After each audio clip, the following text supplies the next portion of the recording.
Memories of the foot of the town.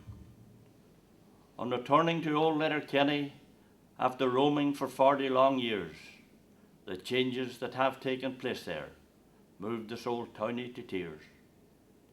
If it's progress they call it, God help us, as I stand at the square and look down, for the memories I cherish are still in my heart of my days at the foot of the town. The foot of the town is all changed now. They tumbled the old foundry wall. They took away Sam Ralston's corner. You can't dance in the Devlin Hall.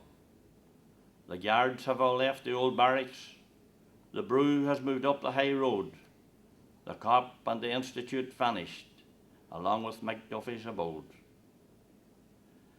In the back road, the Browns mended shoes in the shed. Jock Doherty reared pigs in the garden. The women all baked the scone bread. The seat neath the bush was a landmark at Mary Ann Boyce's front door, where young lovers would kiss in the moonlight and dream of what life had in store. Old Francie McLaughlin made coffins. McDuffie sold turf of his cart. Bump Coyle was a dealer of cattle before there was ever a mart. And Cassie McDade had the clothes shop. Charlie Duffy supplied us with meat. We had Larkin's fresh bread every morning, and you knew every one on the street. The characters, they have all gone now. There was Hambone and Cody and Sticks. Chuck and Wacky and Spanky sold papers, when Sam Ralston sold shovers and picks. Francie Callahan, he was the saddler. The filly shod horses galore. Connell Carberry, the musical cobbler, will play his accordion no more. When the Lord above calls my number and tells me it's my time to go, I hope it's to Cornwall they take me, to lie with the people I know. And when I get to heaven, God willing, with tears in my eyes I'll look round, and I'll see the faces of the friends that I knew when I lived at the foot of the town. Was there be telling anybody? Well, at number one, there was Kathleen McKinney, and she would have been a sister of Mrs. McMenamins on the High Road. Kathleen Harkin, the High Oh, Road. Kathleen Harkin. Her and the family were there. The next was Jim Caddy and Hannah. The next was Neil Devine and Lizzie. And the next was Mary McManus and James. The next was myself, my mother and my father. And the next was Mrs. Cole. That's right. I don't know what her first name was. Was she from the Low Country? No, she was from Kilkeel. That's right. And Billy, I think Billy was from Rathmullen. He worked down about the brew or somewhere. I didn't know him, Kathleen. And then there was Kitty and Peggy Carberry, John Duffy and Josie. Mrs. Langan and Barney lived in the next one. The McNabbs was in the next one. Bella and Barney Doherty and the family was in the next one. Catherine Carberry and Connell. You left out Hugh Swinney. Oh, Hugh Swinney, that's right. He was in one there. Was he the was bus before conductor? Bella's. He was the bus conductor, Hugh Swinney. And then there was Catherine Carberry and Connell. Arthur Friel and Mary. Jim Donnell. Devlins, isn't that right? Joe Devlin. Joe Devlins, Hadgens and Mrs. Maloney's.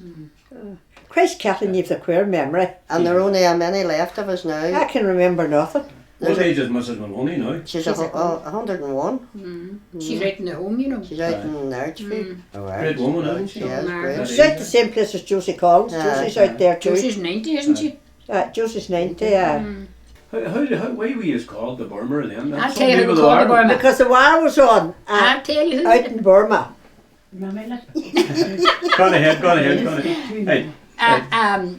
It's all down to the Robertson. There were a boy up the High Road, Andy Robertson. You wouldn't mind them, would you? No, but I heard about them. Andy, number 3 High Road. Andy and my brother Vince were like that. Aye. And the Burma Road was being built during the Burma War. Aye. And they were going to school up in the Brothers. And down there were nothing here, remember, this was just a field. Aye. And instead of going down and up the church lane, they had a hole down in there at the foot of the road, and that's the way they went to school. And it was through this was all McKendrick's land. And they went up across the school. Nothing here, remember, just fields. But whenever they started building or doing something over there. Andy Robertson, my friend, and Vincy went up to school, going up there. And Andy looked and there was a whole lot of work and bricks and dirt. And he says, Christ Cunning, he says, this would remind you of the Burma Road. That's where the Burma Road That's where it come out of. Yeah. Well, I heard a lot of stories, but that's the real story. That's the real story. My brother Vincy Aye. and Andy Robertson. Aye. Well, that's nearly, thanks very much. Eh? Not at all. That was great listening to the three of the stories.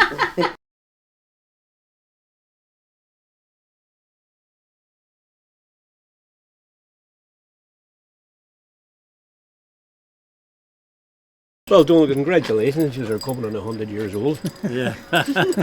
So, could you tell us who lived in number 1 in Rosemount? Well, Tunney's, Paddy Tunney was number 1. Electricians, you know, they moved up the church lane there eventually. Right. And my grandfather lived number 2. Eddie Differ. Eddie Differ. And then we lived in it then after that. And Johnny Collins and Maggie was number 3. He was a shoemaker. He used to fix shoes at the home down that. And number 4 was McDermott's. Number 5 was Mrs. Haggerty. Mrs. Haggerty. Mrs. Haggerty. And number 6 was McCarthy's, John McCarthy, David. John McCarthy. 7 was Joe Derry's. Joe Derry was in that. And 8 was Corns. Corns.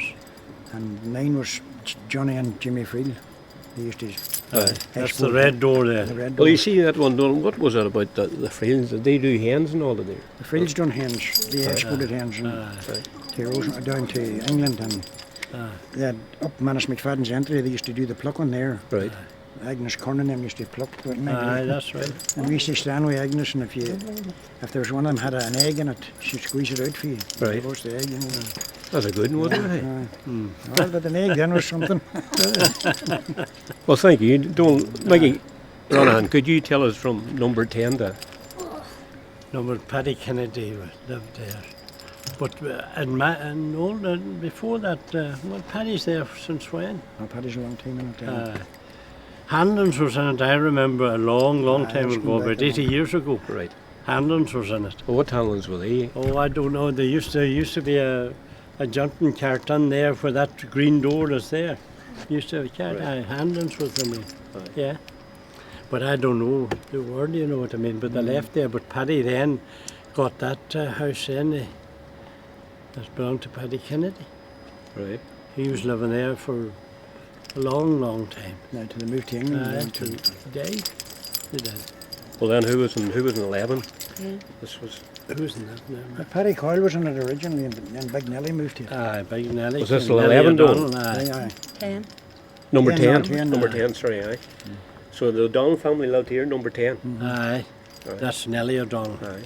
And the next one then was Price's. Well, Price's is the next house.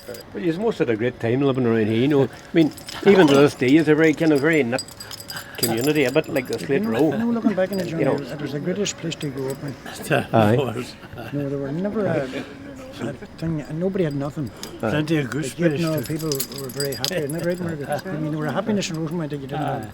I never witnessed it anywhere There's a else. lot of photographs of children, you know, all together taken, you know, if you... I doubt if them flowers might have been there in our time.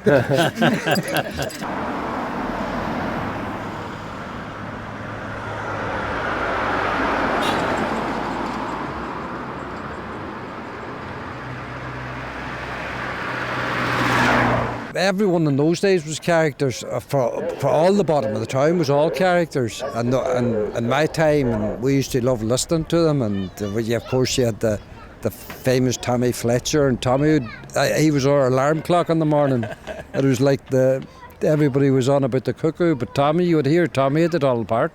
A great singer, wasn't Oh, he was one of the best. Tommy sung in all the famous halls. He sung in Carnegie Hall, and he sung in the big opera halls in Rome. And everybody was a character. Everybody had their way. You know, there was really great people. But tell me, Tony, there was a lot of war veterans there, wasn't there? Can you name any of them? Can you remember any of them? There was a lot of war. Yeah, there was a lot of war veterans now. Big Danny Murray, and there was a lot of people on the road that were decorated as well, that were in the First World War. And I think before Big John passed away, I think he mentioned 8 or 9 that were in the First World War. Yeah. And my grandfather actually as well. My grandfather was on the. He was on it. Yeah, my grandfather. So that was what, 1914, Tony, was it? Yeah, it was. Yeah, there was a lot of people. There was a lot of people there. But the last I remember now was there was 8 or 10. It was, I think it was, no, I would say 8, the maximum. But Wooly Burney, you see, in them days as well, what had happened in them days, you could be walking down the street on the way home, and you'd be lifted in the back of one of the army wagons, and you wouldn't get home. You'd be taken after you on a skill, and you had to go on. You had no choice but go in the army. And it was like Wooly Burney. Wooly was on. We called on the Gallers, New Mills, and he left his bag down, and he said, "I'll call for that later." We came back 3 years later and collected the bag. Wooly must have been in wherever he was walking, and he was lifted as well. And he wasn't seen again for about 2.5, 3 years.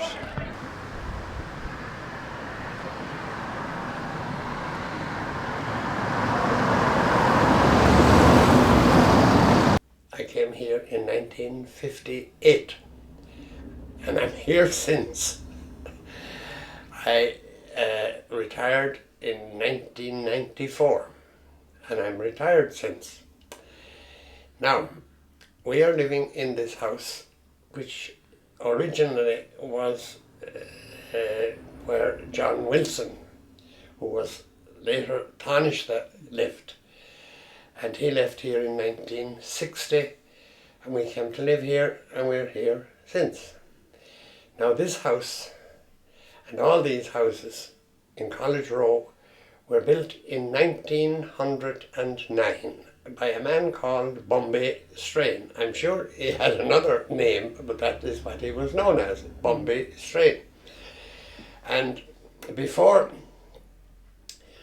he finished these houses, he became broke, and he asked the bishop to buy the houses off him, and the bishop bought the houses because at that time the college had only been recently built and there was no accommodation, residential accommodation for the priests, so he housed them here. And subsequently, when they extended the college and had accommodation, these houses were let mainly to teachers. But it wasn't always teachers, because the Mellets lived in the lowest house and Mrs. Kelly lived in the house at this end, number 1. Mrs. Kelly was, I was told anyhow, the last matron in the workhouse, and she lived until, when she died?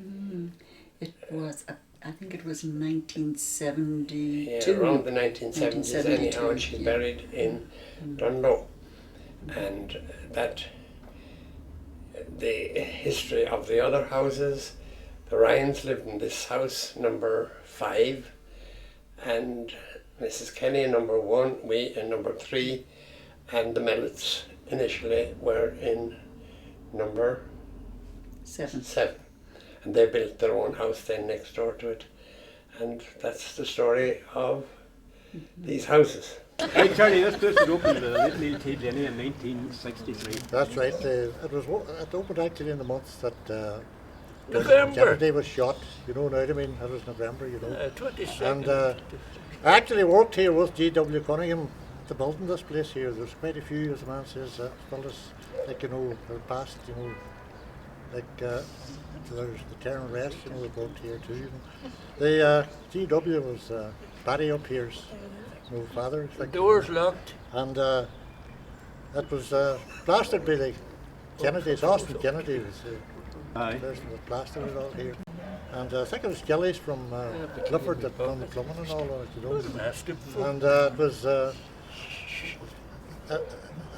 somebody's talking here. Excuse me. And you know Patsy, the boxing fellow over from Ard O'Donnell, was his uncles. Patsy Sweeney, yeah. No, Patsy. Maxwell. Patsy Maxwell. It was his uncles that were working here at the time. Tell me. And as far as I know, anyway, that it went all right, you know, there wasn't very many faults with the buildings or that, you know, it was a very good housing estate, it was well finished, you know. Fair play to the people that worked at it, you know, it's way on paying, as man says, a bit of credit to them, you know, it's passing well. I worked here myself with them, you know, and Mickey O'Donnell, you know, Mickey, the boy, Mickey worked here too, and quite a few other ones.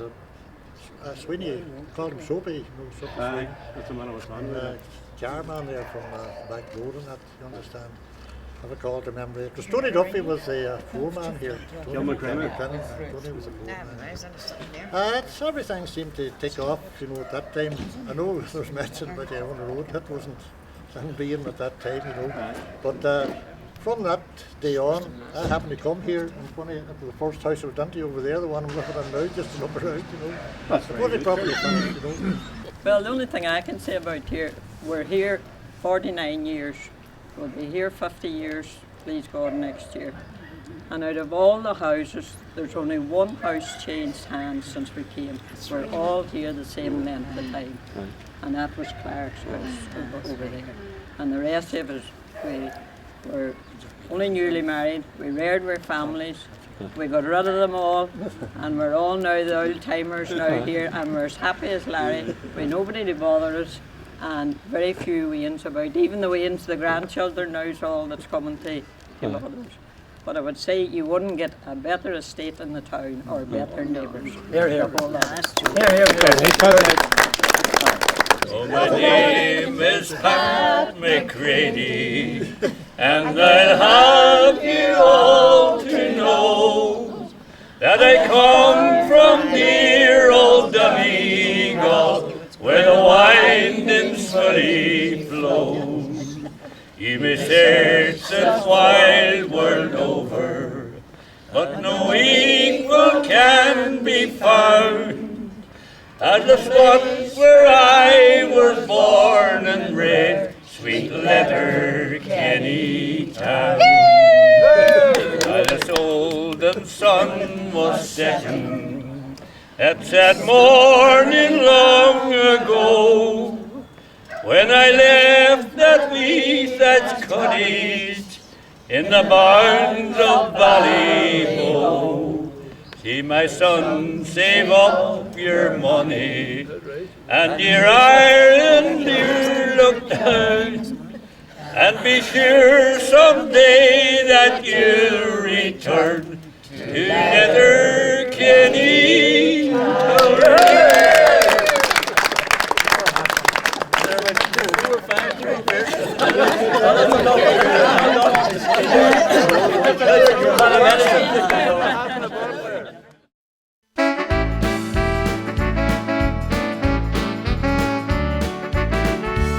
In the summer months of '62, the Fiesta Hall was born, in a field beside the Derry Road where a farmer sowed his corn. A showband called the Capitol was the first to grace the stage, one of Ireland's newest ballrooms when the Beatles were the rage.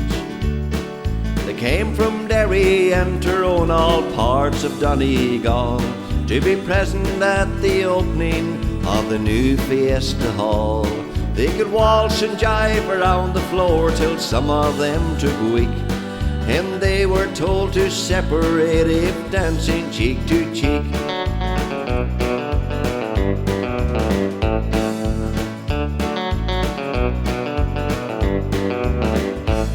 Now to enter this great ballroom, sure you had to pass a test and show the bouncers at the door that you wore proper dress. The suit, the shirt, the matching tie with clean and shining shoes. They searched your pockets, smelt your breath for any sign of booze. The greatest bands in all the land performed there every week. We had Brendan with the hucklebuck as the sweat ran down his cheek. Eileen wore her wedding dress round Dickie's candy store. Big Tom sang Gentle Mother in the Rose of Ardmore.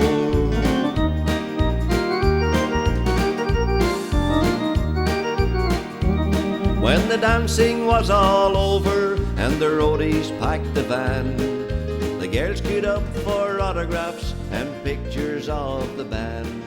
They gathered up their bags and coats, and soon an empty place